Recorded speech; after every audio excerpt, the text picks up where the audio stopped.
Are you looking to add a business email to GetResponse but not sure where to start?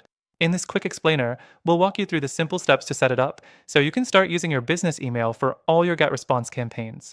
But stick around because I'll also share some alternatives at the end that might suit your needs even better, and you'll get exclusive access to a free trial you won't find anywhere else.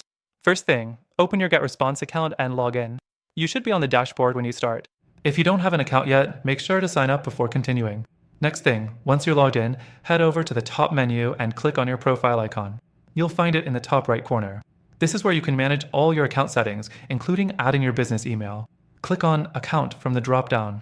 Now, the third thing, in the left sidebar, you'll see Email Settings. Click on that. This is where you'll be able to add and manage your sender emails.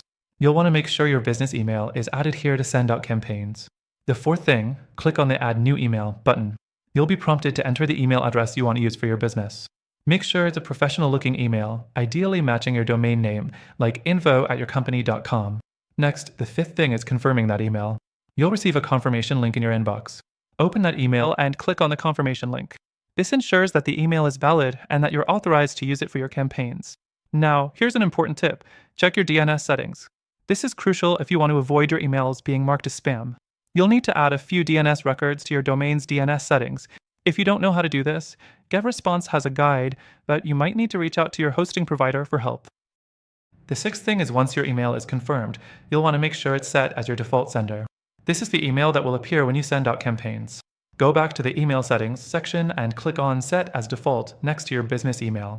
Finally, once everything's set up, it's time to test. Send a test email to yourself to make sure everything is working smoothly. Double-check that the email is coming from your business email and confirm that it's going into the inbox, not spam. Now, here's the twist. While GetResponse is a solid tool for email marketing, adding a business email can sometimes be a bit tedious, especially with the DNS setup. And if you're after more advanced features or better customer support, you might want to explore some alternatives. I'll be sharing those with you in just a second. Before I wrap up, if you're interested in using GetResponse, don't forget that we've partnered with them to offer you an exclusive extended free trial. You can access the trial and some great additional perks just through the link in the description. But here's the kicker. There are other email marketing platforms that might suit your business even better for certain goals, and they also offer free trials. Stick around to check out these alternatives, which could save you time and hassle when managing your email marketing needs. Through our exclusive link, you'll get the best free trial and exclusive benefits that are only available to our viewers.